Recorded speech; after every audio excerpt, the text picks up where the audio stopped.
Trocas azedas de palavras entre os Estados Unidos e a Rússia e também a China. A nova administração americana de Joe Biden não se abstém de condenar em público aquilo de que não gosta na Rússia e na China. Moscovo e Pequim respondem na mesma moeda. Vamos ter a análise por José Milhazes e Diana Soler, investigadora do IPRI. Olhamos para as eleições na Holanda e na Alemanha com Bernardo Pires de Lima. A correspondente em Madrid, Daniela Santiago, vai-nos explicar um projeto piloto que está a ser negociado em Espanha para experimentar a semana de trabalho de 4 dias. As redes sociais estão a ressuscitar a antiga democracia direta de Atenas, em que todos governavam e todos eram governados, e que riscos isso traz à democracia. Uma interessante discussão que teve lugar esta semana nas conversas com Serralves entre Paulo Rangel e Miguel Monjardino, e de que vamos falar também neste Visão Global. Bem-vindos.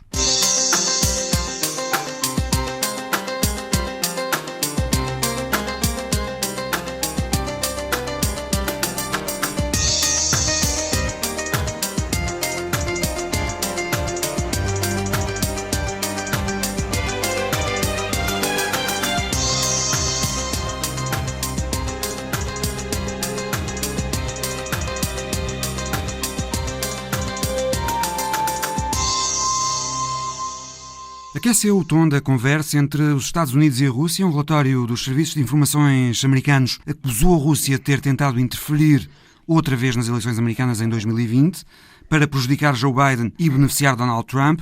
Biden deu logo a seguir uma entrevista à ABC em que concordou que Putin é um assassino, disse que o conhece bem e que é um homem sem alma e que a Rússia vai pagar um preço por essa tentativa de ingerência nas eleições americanas. A Rússia negou qualquer tentativa de ingerência e sobre aquilo que disse Joe Biden, Vladimir Putin respondeu que as pessoas veem os outros como se veem a si próprias, devem pensar que somos como os americanos, mas temos um código genético diferente, disse Putin, e desejou saúde a Joe Biden.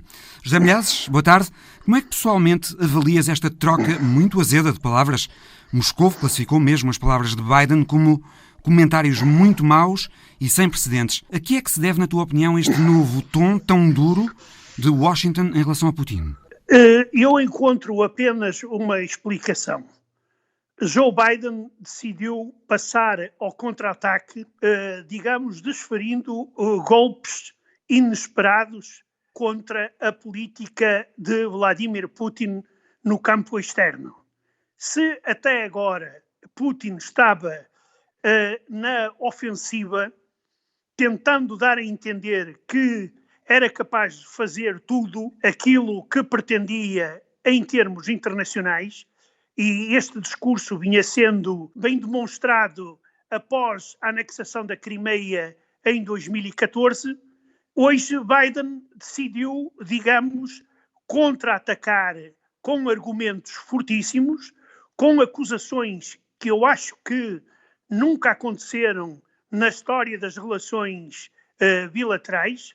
Penso que nenhum dirigente americano ou soviético chamou assassino ao seu homólogo. Daí que a única explicação é essa de uma contra-ofensiva de forma a obrigar Putin a travar o seu discurso e as suas ações e a tentar ser mais, eu até diria, ser mais bem educado no discurso externo. Moscovo mandou regressar o embaixador russo nos Estados Unidos, diz que quer explicações de Washington e a Casa Branca, já depois disso, veio dizer que Biden não se arrepende de ter dito o que disse. Por isso, isto promete não ficar por aqui, José Milhazes. Não vai ficar por aqui. A Rússia já prometeu responder. Nomeadamente, aquele pedido que foi feito de uma conversa tete-a-tete.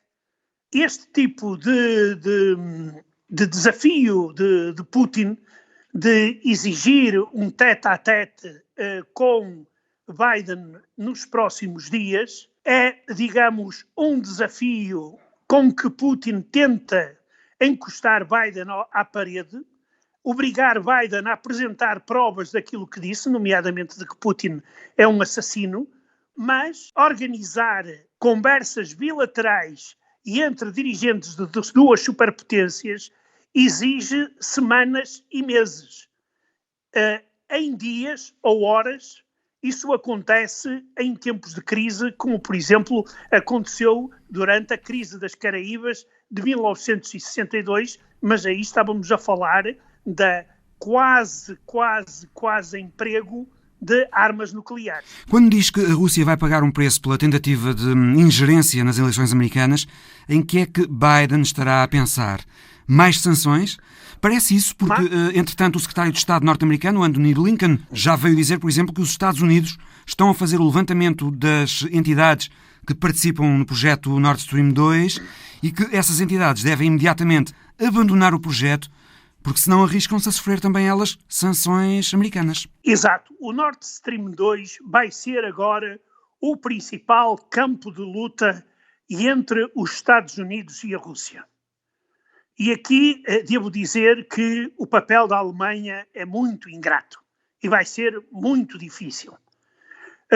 Mas os Estados Unidos dão desta forma a entender que estão dispostos a castigar a Rússia a sério, porque a suspensão da construção do gasoduto seria um golpe muito forte nas relações entre a Rússia e a União Europeia. Seria, eu diria mesmo, até um passo bastante perigoso e arriscado, porque a Rússia irá certamente tomar contramedidas. E claro que depois, dependendo de como se resolver o problema do Nord Stream 2, as sanções poderão ou não continuar.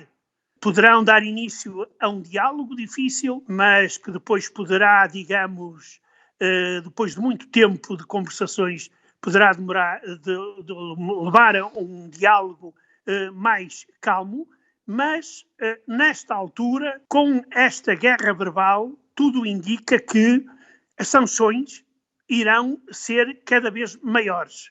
E quero lembrar que desta parte não só os Estados Unidos, mas Inglaterra também parece que irá alinhar ao lado de Washington nesta política. Resta saber o que vai fazer a União Europeia no meio deste jogo extremamente perigoso. Zé, seja como for, será de admitir que tudo isto possa ser um ranger de dentes para se conversar depois em bases diferentes daquelas que existiam com Trump? Eu pergunto isto porque, por exemplo, Biden disse também na entrevista à ABC que avisou Putin ao telefone em janeiro, disse-lhe já na altura que ia pagar um preço pela tentativa de ingerência russa nas eleições americanas, mas a verdade também é que, já com Biden, americanos e russos conseguiram entender-se para prolongar um acordo sobre armamento. Eles conseguem falar. Eu diria uma coisa. A aposta de Biden foi maior e mais arriscada, porque é muito, muito complicado. É que não se trata de um ditador zeco qualquer africano. Trata-se de chamar ao presidente da Rússia, ao omnipotente Putin, assassino. Isto é em público. E isto aqui é extremamente grave e certamente que Moscovo irá insistir que Joe Biden prove estas acusações. Daí que, claro, a situação poderá acalmar, poderá ser restabelecido um diálogo que irá ser longo, porque há efetivamente campos em que a Rússia e os Estados Unidos podem cooperar, nomeadamente, como já te lembraste, no campo do desarmamento, e onde Joe Biden sempre se esforçou muito, mas antes disso temos que resolver esta crise fortíssima entre Washington e Moscovo, devido à agressividade, digamos, verbal. José Milhazes, especialista em assuntos do leste europeu. Entretanto, Joe Biden já respondeu ao desafio de Putin para um tete-a-tete, em direto, na net. Disse que se encontrará com Putin, sim, mas quando for a altura certa. Diana Soler, investigadora do Instituto Português de Relações Internacionais da Universidade Nova de Lisboa. Boa tarde. Haveria da parte da administração Trump em relação à Rússia uma vontade de aproximação que nunca se chegou a concretizar nos termos em que Donald Trump o desejaria, mas haveria essa vontade para tentar que Rússia e China não se juntassem contra os Estados Unidos no jogo geopolítico. Mas agora o discurso da nova administração Biden não tem meias tintas. É, aliás, muito agressivo contra Vladimir Putin. A que é que se deverá essa diferença de tom agora no discurso de Biden? A mudança de tom no discurso de Biden insere-se numa estratégia maior, que é uma estratégia que acaba por ter 4 pontos fundamentais. O primeiro ponto tem a ver com o retorno dos Estados Unidos à liderança internacional, da qual Donald Trump se tinha retirado, mas não é um retorno qualquer. É um retorno relacionado com uma liderança liberal, mas é uma liderança liberal que também não é parecida com a liderança dos anos 90. É uma liderança em que Joe Biden quer, por um lado, juntar o mais que pode as democracias e ser, no fundo, um líder do mundo livre. E ao mesmo tempo que ele quer ser um líder do mundo livre, não quer ser um líder do mundo livre expansionista, como foram alguns dos seus antecessores, como Clinton e Bush, quer ser um líder que quer proteger a democracia daqueles que são, e isto é o segundo ponto, os seus grandes rivais, que são a China, a Rússia e as autocracias em geral. E, terceiro ponto, a forma de o fazer, a forma preferencial de o fazer é através da diplomacia. Mas tem que ser uma diplomacia que, para fazer efeito, evidentemente, tem que ser uma diplomacia bastante robusta. Digamos que há uma denúncia permanente, há um desgaste permanente daquilo que Joe Biden pensa que são os ataques da Rússia e da China aos valores americanos, digamos, à manutenção da democracia americana e agora vem o quarto ponto, dos aliados norte-americanos. Os aliados preferenciais desta vez, na estratégia Biden, são as democracias. Trump ignorou completamente o tipo de regime dos Estados com os quais lidava, e Biden vem trazer novamente para o palco internacional esta ideia de que as democracias são os aliados naturais dos Estados Unidos, especialmente as democracias europeias, como ele já articulou no seu discurso da Conferência de Munique. As democracias europeias vão lhe emprestar legitimidade, vão estar no centro da política externa norte-americana. Há um convite aberto à Europa para voltar à aliança com os Estados Unidos, há um reafirmar muito forte do compromisso norte-americano com a NATO, e por outro lado, as democracias asiáticas, que para além de serem as 3 mais importantes democracias da Ásia, o Japão, a Austrália e a Índia, são também aliados geopolíticos fundamentais noutra vertente desta estratégia de Joe Biden, que é, no fundo, a dissuasão da China de se tornar um ator internacional global mais forte do que aquilo que é. Vê-se, de facto, que também em relação à China não parece haver agora, da parte da administração americana, nenhum problema em hostilizar publicamente. O primeiro encontro de alto nível entre os dois países, agora no final da semana, no Alasca, ficou marcado por trocas de acusações em público, trocas de acusações raramente vistas. O secretário de Estado americano, Antony Blinken, disse antes do encontro que queria discutir com os chineses problemas que minam a estabilidade internacional, referiu os comportamentos da China em relação aos uigures do Xinjiang, em relação a Hong Kong e a Taiwan, referiu também os ciberataques chineses nos Estados Unidos e a coerção económica chinesa sobre aliados dos Estados Unidos, e a resposta chinesa foi muito dura. Um diplomata chinês que participou nas conversas no Alasca disse que os Estados Unidos usam a força militar e a hegemonia financeira para imporem a vontade aos outros, abusam do conceito de segurança nacional para obstruírem relações comerciais normais, incitam outros países a atacarem a China e, além disso, não têm moral. São hipócritas em relação aos direitos humanos porque destratam as suas próprias minorias e convencem-se erradamente que representam a opinião pública global. Ou seja, não só em relação à Rússia, mas também em relação à China, a administração Biden entrou com tudo, digamos, criticando abertamente em público os dois países. Portanto, como dizia, é o mesmo tom, quer em relação à Rússia, quer em relação à China. Eu diria até um bocadinho mais. Há um conjunto de documentos e de discursos de Joe Biden relativamente à sua agenda de política externa, e o último desses documentos foi publicado a semana passada, é aquilo que se chama a Estratégia Interina Nacional. A China torna-se neste documento, e isso não acontecia nos documentos anteriores, e agora cito, o único competidor que é potencialmente capaz de combinar a sua força económica, diplomática, militar e tecnológica para criar um desafio sustentável ao sistema internacional aberto e estável. Portanto, neste documento que tem uma semana, a China é declarado o maior rival dos Estados Unidos. E, portanto, se dentro da estratégia Biden há esta diplomacia robusta, esta retórica, e atenção que Biden é muito preciso nos termos que usa, esta retórica tão forte, ela em relação à China ainda se reforça. Agora, obviamente que os Estados Unidos são um Estado que tem, digamos assim, na gíria normal, telhados de vidro.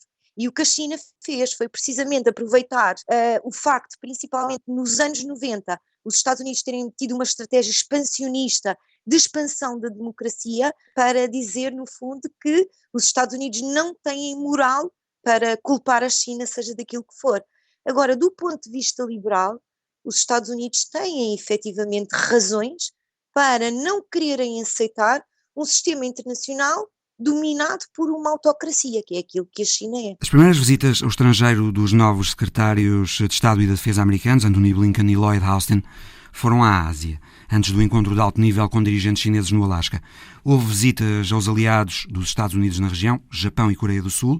A escolha destes destinos para as primeiras visitas de Blinken e Austin sinaliza que a Ásia, o Indo-Pacífico, continuará a ser a grande prioridade da política externa norte-americana com Biden? Isso é outra coisa interessante. Ao contrário de Trump, que não definia de uma forma clara quais eram os interesses vitais dos Estados Unidos, o Biden vem definir quais são os interesses vitais dos Estados Unidos. E põe-nos por ordem, penso eu. São a Ásia, a Europa e o hemisfério americano, quer dizer, aquilo que se chama Western Hemisphere, que no fundo é a América, principalmente a América do Norte, o Canadá e o México, e de alguma forma a América Central por causa da imigração. Portanto, sim, eu penso que a Ásia continuará a ser um dos principais interesses vitais dos Estados Unidos, do ponto de vista geopolítico seguramente o mais importante.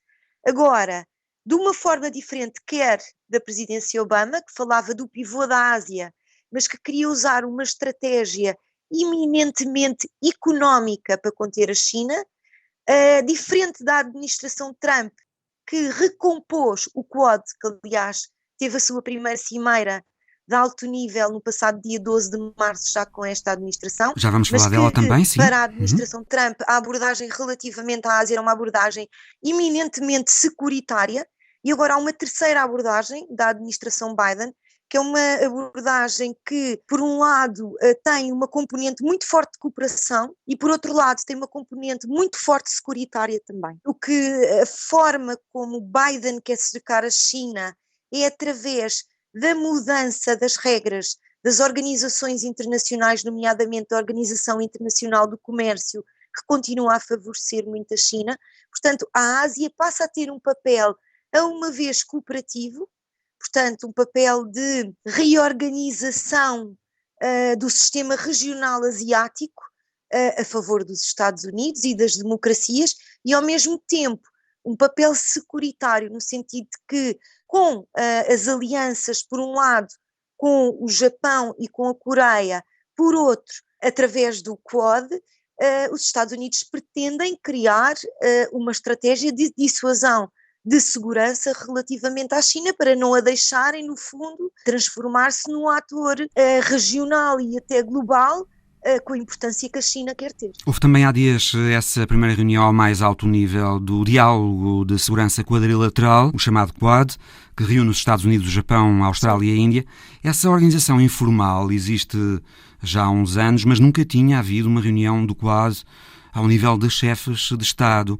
Será a segurança marítima, Diana, a segurança marítima contra as pretensões da China o principal elemento que liga os países do Quad?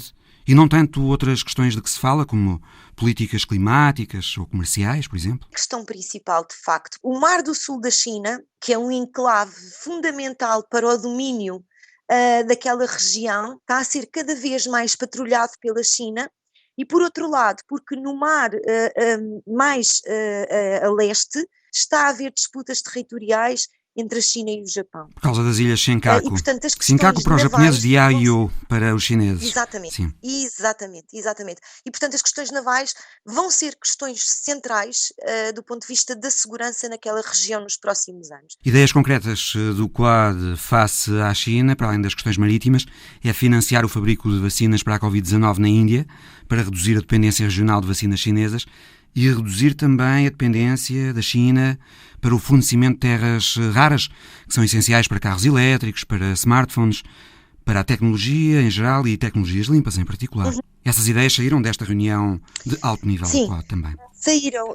Eu penso que a questão são duas questões diferentes. A questão das vacinas é muito simbólica, porque por um lado tem essa componente de digamos, não deixar a China pelo menos chegar aos países do Sudeste Asiático, que são aqueles que no fundo têm mais importância para a Austrália e para a Índia, mas por outro lado, digamos assim, é um exemplo muito interessante da tal cooperação que estes países querem, do tipo de cooperação que estes países querem no fundo avançar, porque a tecnologia vem dos Estados Unidos, o financiamento vem dos Estados Unidos e do Japão, a produção vai ser feita na Índia e a distribuição, a maior parte dela vai ser feita pela Austrália.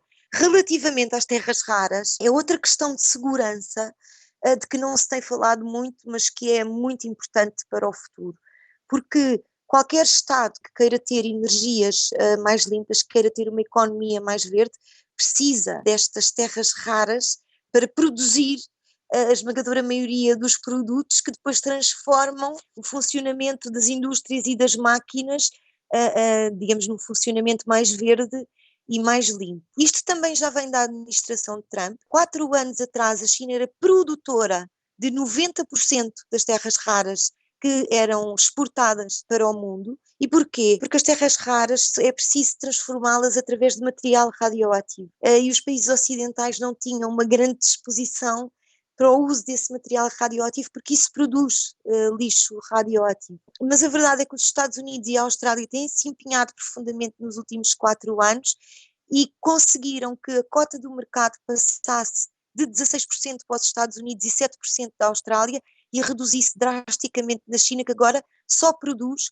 58% destas terras raras. No entanto, 58% ainda é uma cota de mercado que faz com que todo o mundo ocidental, todo o mundo livre que Joe Biden quer gerir, esteja muito dependente da China para a transição energética. E, portanto, um dos objetivos do Quad é precisamente esse. E eu penso que este objetivo vai passar de alguma maneira também para a Europa, apesar disso ainda não ser discutido, mas um dos objetivos do Quad passa a ser precisamente esse. Tentar encontrar, por um lado, formas mais limpas de transformar as terras raras, mas por outro, competir com a China pela cota de mercado das terras raras. Porque se, relativamente aos combustíveis fósseis, o Ocidente e as democracias têm vivido há muito tempo na sombra das autocracias, que são os maiores produtores de petróleo e de gás natural, etc., o que o Ocidente quer evitar agora é precisamente tornar-se dependente do maior inimigo, do maior rival dos Estados Unidos, que é a China. E neste momento essa dependência é praticamente total. Diana Soler, investigadora do Instituto Português de Relações Internacionais. Entretanto, depois da troca azeda de palavras entre americanos e chineses no Alasca, decorreram as negociações à porta fechada e, no final, declarações mais amigáveis de ambos os lados. Pequim disse que as discussões foram diretas, construtivas e úteis. Washington disse que foram duras e diretas e que existem pontos de comunhão entre os dois países, sobre o Irão, a Coreia do Norte, o Afeganistão e as questões climáticas. Houve esta semana eleições gerais na Holanda e Bernardo Pires de Lima, boa tarde. Os eleitores deram a possibilidade a Mark Rutte, de centro-direita, de formar um novo governo de coligação. Será o 4º governo liderado por Mark Rutte. O que é que os holandeses disseram nestas eleições? Que têm apreciado a forma como Rutte tem gerido a pandemia e querem vê-lo agora a comandar a recuperação da crise? Sim, acho que uma das ilações pode ser essa. A outra é que as alternativas não são suficientemente galvanizadoras. Mas sim, há uma valorização da figura do Mark Rutte que também oferece uma certa estabilidade e previsibilidade. Ele, tal como a Angela Merkel, é um gestor corrente da política, não é um grande estratega, e, portanto, oferece aquela previsibilidade que arruma, de certa maneira, a praxis política holandesa. Depois, o que isso lhe dá é uma legitimidade reforçada. Como sabes, o governo cai por um escândalo. Há eleições antecipadas e o partido principal do governo, o VVD, não sofre com essas eleições antecipadas nem com o escândalo. Pelo contrário. Depois o que nós temos é uma transformação nos equilíbrios da coligação, em que passa o terceiro partido, que é o D66, que também é da família liberal, mas mais urbano que o VVD do Mark Rutte, e abertamente pró-europeu, passa para segundo lugar em troca com os democratas cristãos do Ministro das Finanças, Hoekstra, o célebre ministro que teve aquele despique com o Primeiro-Ministro António Costa, na altura das negociações para o fundo de emergência, em termos de Covid. E, portanto, consolidas um espaço, digamos, pró-europeu e mais ou menos de centro. O que dá ao Mark Rutte a vantagem de vir a ser, depois da saída de Angela Merkel, a par do Viktor Orban, o membro do Conselho Europeu mais antigo à volta da mesa, com 11 anos de executivo. E dentro desta lógica de ocupação de um espaço pós-Brexit, e numa lógica que já vinha sendo pautada com o uso ou o abuso do direito de veto em situações in extremis negociais do Conselho, nomeadamente financeiras, ou em propostas que equilibrassem, nomeadamente as reformas da zona euro propostas por Paris e Berlim, havia sempre uma terceira via liderada pelos holandeses na célebre Liga Hanseática, e eu acho que isso agora ganha outra tração com a legitimidade reforçada do Mark Rutte. De qualquer das maneiras, a subida do D66 para segundo partido pode dar um cunho mais construtivo à política holandesa no seio da União Europeia, até porque há um conjunto de dossiês que estão mais ou menos arrumados, como é o caso do pacote financeiro até 2027 e dos fundos de emergência Covid, e, portanto, não há propriamente grandes questões onde o veto possa ser usado como um instrumento de afirmação nacional, soberana. Bernardo, na Alemanha houve agora o primeiro grande teste eleitoral antes das eleições gerais em setembro e a CDU afundou-se. Teve as piores votações da sua história nas regionais na Renânia-Palatinado e em Baden-Württemberg. A CDU está em maus lençóis para as legislativas de setembro? Olha, a primeira leitura que eu faço... Ainda falta algum tempo. Faltam 6 meses. A primeira leitura que eu faço é que a sucessão da Angela Merkel está a ser absolutamente catastrófica. Já tinha sido com a sucessão para Annegret Kramp-Karrenbauer, que teve que se demitir, desautorizada por uma tentativa de diálogo para encontrar uma solução regional que envolvesse a AfD, e, portanto, a dimensão regional ultrapassou a autoridade da secretária-geral da CDU, nessa altura. O novo presidente do partido, Armin Laschet, também não tem opiniões muito favoráveis. Não se afirmou. O partido está a braços com casos de corrupção de alguns parlamentares, quer CDU, quer CSU Bávara. Portanto, duplamente a sucessão correu mal a Angela Merkel. Já não há tempo para mudar. Qual é que é os dois cenários? Três. Um é o Sr. Laschet, secretário-geral da CDU, ir a eleições federais, com o desgaste que outras regionais também podem dar, nomeadamente a Saxónia em junho. Outro cenário é o Markus Söder, que é o primeiro-ministro da Baviera, CSU, bastante à direita no espectro político, mas muito popular no campo da direita, ser o candidato da CDU-CSU às eleições federais e não o secretário-geral da CDU. Portanto, o Sr. Laschet. Isso, em termos históricos, nunca resultou. Das 2 vezes que isso aconteceu, o candidato da CSU ir às federais, encabeçando a coligação CDU-CSU, das 2 vezes não se conseguiu eleger o chanceler. A terceira é as coisas correrem de tal maneira mal que as sondagens deem uma quebra por via da gestão da vacina, por via do ocaso mediático, político da senhora Merkel nestes meses, por via desta dilapidação do pouco capital político que o Laschet já tem. Quando falas da gestão da vacina, estás-te a referir ao facto de os alemães estarem frustrados com o progresso lento da vacinação, não é? Não é o caso único, mas há uma diferença entre a gestão da primeira e da segunda vaga para esta terceira vaga na Alemanha. E, portanto, esse movimento de deterioração do contexto e da própria figura das lideranças da CDU podem levar a que as sondagens comecem, ao contrário do que sucedeu em 2020, a punirem a CDU. E aí encontrar-se, eventualmente, não estou a dizer que é isso que acontece, nem que é a vontade da chanceler, que não haja mesmo nenhuma outra solução que não a senhora Merkel reconsiderar a sua posição. Acho que é muito pouco provável, mas enfim, a política às vezes surpreende-nos.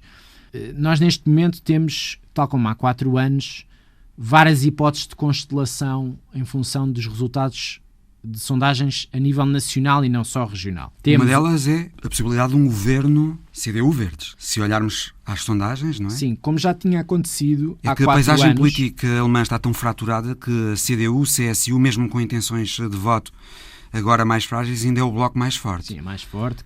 Os verdes estão em segundo, com 19%, à volta disso. 35% é aquilo que tem oscilado a CDU nos últimos tempos. A continuarem assim estas intenções de voto, também não é líquido que continuem assim, como disseste.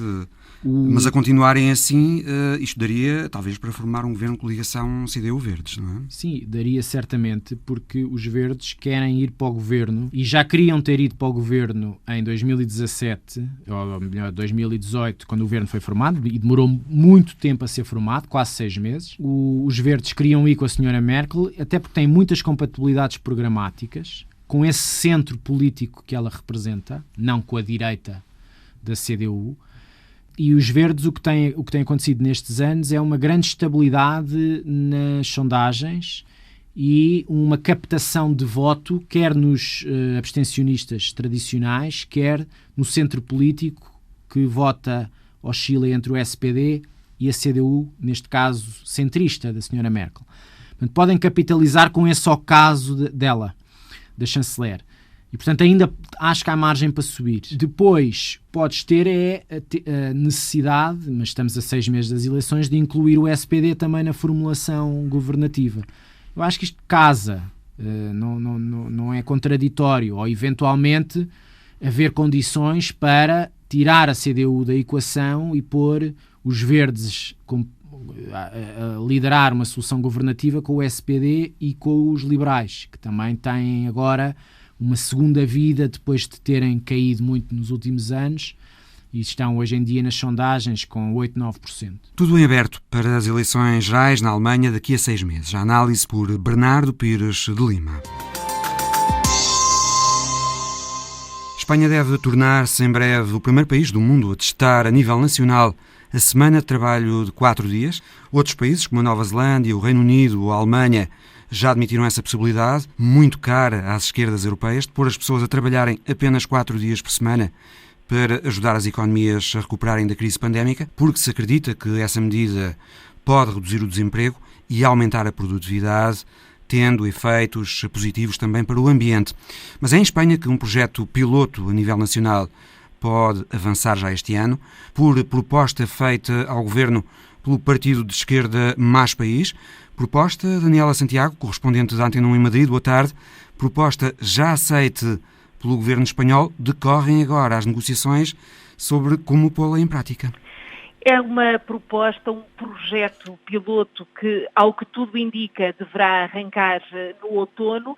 Ainda não se conhecem muitos detalhes, prosseguem as negociações, mas se basear na proposta do Mais País, este partido pequeno que existe há cerca de ano e meio e senta apenas 3 deputados no Parlamento, liderado por um dissidente que foi o número 2 do Podemos, será um projeto de 50 milhões de euros que deverá envolver cerca de 200 empresas, 3.000 a 6.000 trabalhadores.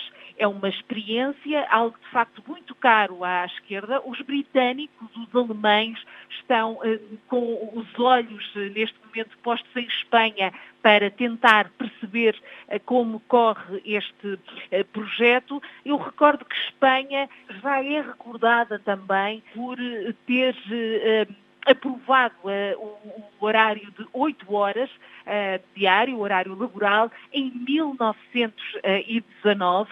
foi dos primeiros países a fazê-lo, depois de uma greve de 44 dias em Barcelona. Agora prepara-se também para ser o primeiro a pôr em prática, ainda que com um projeto piloto modesto, estas 32 horas, 4 dias de trabalho semanais. Daniela, há no projeto do Mais País que foi apresentado ao Governo para discussão uma ideia que é de incentivar as empresas a experimentar isto que se propõe com o mínimo risco, não é? O mínimo risco para a empresa, mas também para o trabalhador, porque se há algo onde são estabelecidas linhas vermelhas, como dizem aqui, é que esta redução nas horas de trabalho não pode resultar nem numa redução de salário, nem de postos de trabalho. Pelo contrário, Íñigo Errejón, o líder do Mais País, que apresentou esta proposta, insiste que há aqui 4 vantagens essenciais. Uma é uma medida democrática, porque não é livre quem não tem tempo, e ele diz que há que acabar com este ritmo de casa, trabalho, trabalho, casa, que a vida não pode ser só isso. Em segundo lugar, é uma medida verde, porque reduz os deslocamentos e vidas mais tranquilas são vidas menos contaminantes. Em terceiro lugar, diz que é uma questão de saúde, porque vivemos em sociedades doentes de stress, sem tempo para cuidar o que comemos, tratar dos nossos, em que cada vez se toma mais medicamentos. Há que abrandar o ritmo para viver melhor e também porque é uma medida económica. Há que abandonar essa mentalidade obsoleta de olhar para as horas trabalhadas e que a chave para a produção de riqueza deve ser a produtividade. E Espanha é um país onde os trabalhadores trabalham mais horas do que na média europeia, mas a produtividade não é maior. E por isso mesmo o Mais País quer agora apostar nesta redução horária. Há até aqui uma proposta em termos de ajudar nos custos para as empresas ao longo de 3 anos, em que poderiam cobrir-se a 100% no primeiro ano, 50% no segundo e terceiro e 33% no terceiro ano. Portanto, Daniel, essa é a forma de minimizar os riscos para as empresas, precisamente. Minimizando, sim, mas nunca correndo o risco de se traduzir numa redução do salário ou dos postos de trabalho. Esta, Daniel, é uma ideia que não nasce propriamente do nada. A Unilever, por exemplo, aproveitou a pandemia para testar esta ideia na Nova Zelândia com bons resultados e no sul de Espanha outra empresa, a Software Del Sol, fez o mesmo ano passado, também com bons resultados, conseguiu nomeadamente reduzir o absentismo e aumentar a produtividade. A ideia agora, em Espanha, é tentar replicar estes mesmos efeitos ao nível nacional. Replicar ao nível nacional, seguir essa experiência da Software Del Sol no sul do país, em que, para além de terem visto essa redução do absentismo e a subida da produtividade, os trabalhadores também dizem que estão muito mais felizes porque conseguem conciliar melhor o trabalho com a vida familiar e também com o ócio que é necessário.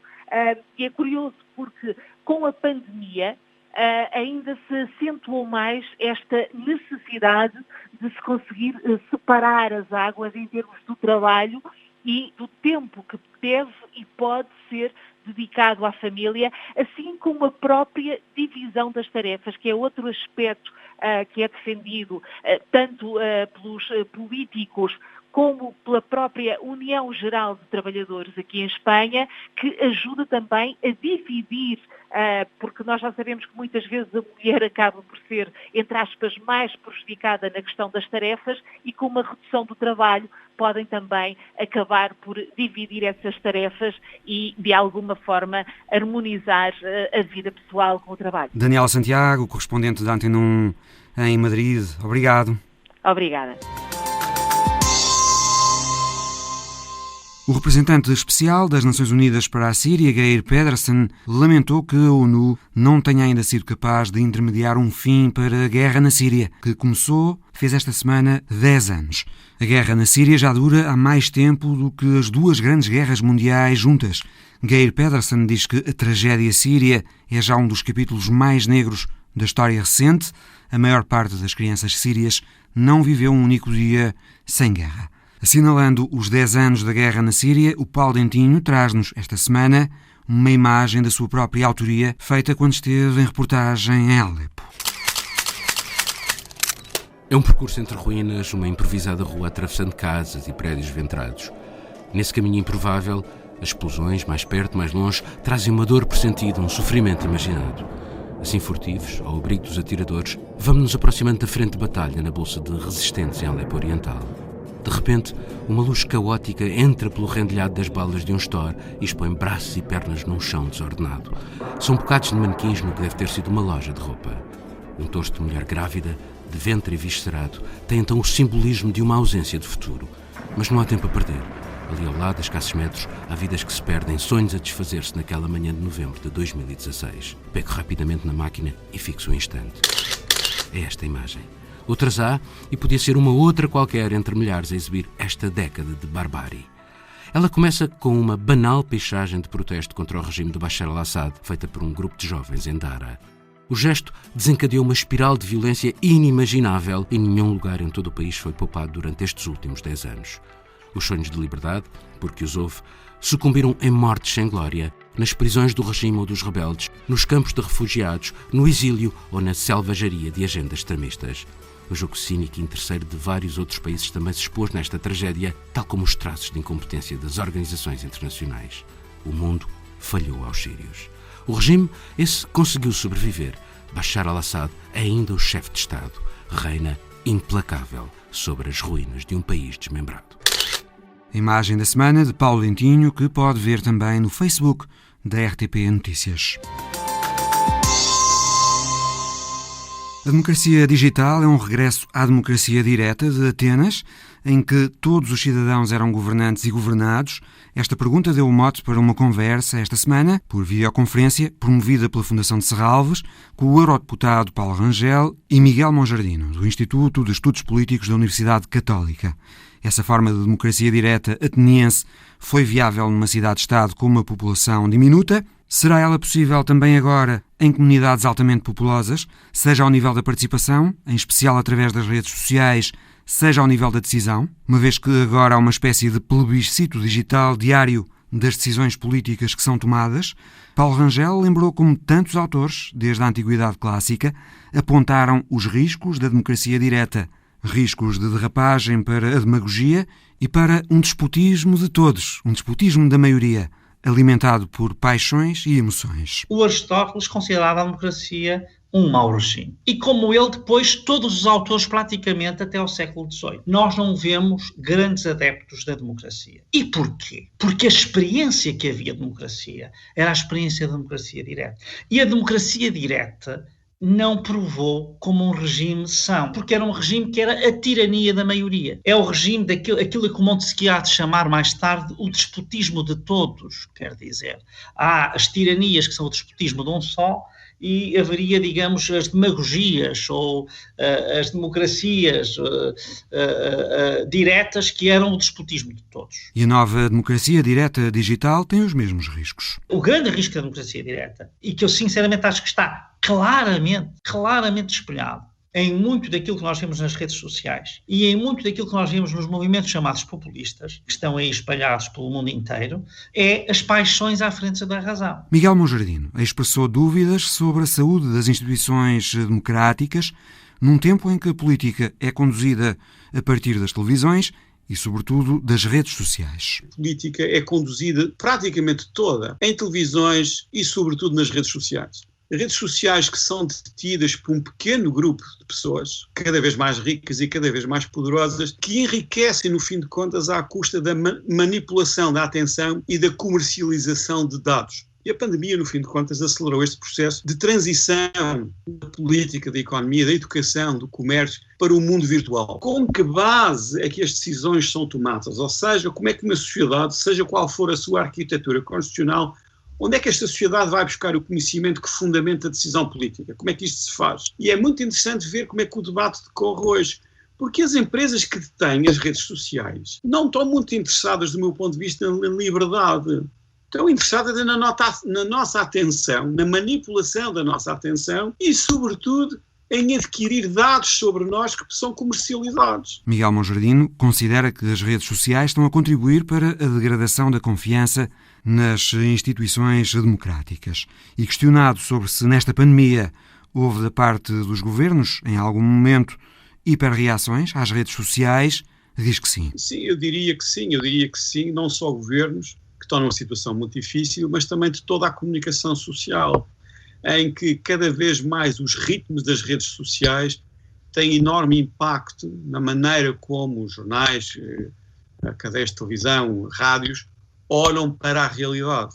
É muito dependente daquilo que, no fim de contas, acontece nas redes sociais. E muitas vezes o que acontece nas redes sociais tem uma fraca relação, ou nenhuma relação, com aquilo que acontece no mundo real. E, portanto, é um mundo virtual, é um mundo que tem pouco contacto com aquilo que se passa realmente.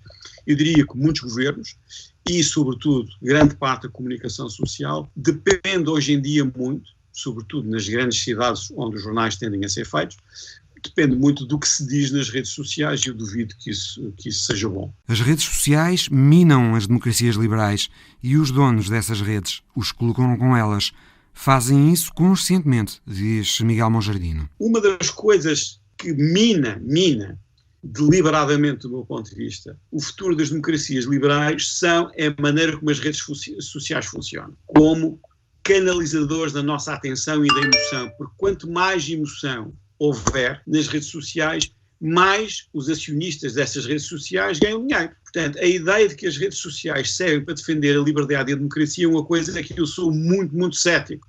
Essa não é a principal função deles. E também a credibilidade da informação não me parece ser a principal preocupação das empresas que detêm as redes sociais. Paulo Rangel diz que estes tempos refletem também uma crise da democracia representativa. O que aqui está em causa é que as decisões não são territoriais. São tomadas nos mercados, são induzidas pelas redes sociais, estão na nuvem, para não dizer que estão nas nuvens. É muito difícil eu hoje conseguir refazer a democracia representativa, porque eu teria que encontrar uma representação das comunidades que não é necessariamente territorial. E é muito difícil eu dizer qual é então o laço, qual é a afinidade. Eu percebo qual é o grande problema, é que a democracia direta parece falhar, por ser o reino das paixões, parece não ser uma alternativa, mas as pessoas não estão satisfeitas com a democracia representativa, que para mim seria a boa alternativa, porque nós temos de reinventar a representação para um mundo globalizado e digitalizado. Miguel Monjardino está otimista. Acha que esta década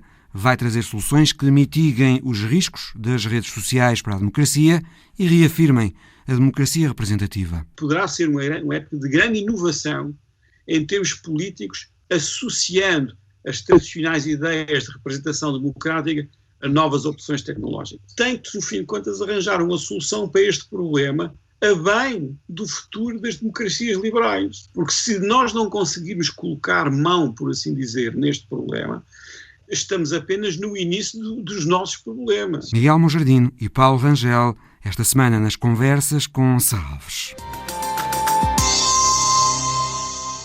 Não é só a nós, humanos, que nos cansam os confinamentos. Tratadores de animais em 2 zoológicos checos, reparando que os chimpanzés em cativeiro estavam a deixar de ter estímulos, por falta de visitas aos zoológicos encerrados por causa da pandemia, decidiram pôr os animais a interagir por videoconferência. É a história da semana de Alice Vilaça. Quem não fez videochamadas no último ano, que ponha o dedo no ar. Pois é, as videochamadas, as videoconferências, o Zoom, passaram a fazer parte do nosso dia-a-dia para uma reunião de trabalho, da escola ou para uma reunião familiar para cantar os parabéns. A semana passada, as videochamadas chegaram a 2 jardins zoológicos na República Checa, mais precisamente à Casa dos Chimpanzés. A iniciativa tem como objetivo compensar a falta de visitantes. Os jardins zoológicos estão de portas fechadas desde dezembro e os animais sentem a falta de interação com as pessoas. Gabriela Linhartova, do Safari Park Dvor Králové, confessa que é estranho caminhar num jardim zoológico sem visitantes. Ta situace taková, pro nás, pro všechny těžká, ale u nás teda to samozřejmě pociťujeme také. Separados por 150 quilómetros, os chimpanzés do Safari Park Dvor Králové e do Jardim Zoológico de Brno vêem-se diariamente em ecrãs gigantes. O som está desligado, mas já há muito interesse no que os primos distantes estão a fazer. Gabriela conta que no início os chimpanzés se aproximavam do ecrã gigante com gestos defensivos e ameaçadores. Takhle ze začátku hlavně jedna z našich samic na to reagovala poměrně zjitřeně. Mas rapidamente os primatas perceberam que não corriam riscos e adaptaram-se às videochamadas e até parece que estão no cinema ou a ver televisão no sofá lá de casa. Do jejich expozice, do jejich území, tak se uklidnili a teď už se tím spíše baví. Samozřejmě Os chimpanzés também adotaram outros comportamentos humanos. Tal como nós comemos pipocas enquanto vemos um filme, os primatas agarram guloseimas como nozes para mastigar enquanto assistem à ação. Prostě ty šimpanzi opravdu taky si sednou při to plátno. As videoconferências são também transmitidas no website do parque diariamente, das 8 às 16 até ao final de março. Nessa altura, será decidido se o projeto é para continuar ou não. A história da semana de Alice Vilaça. O Visão Global volta para a semana. Até lá!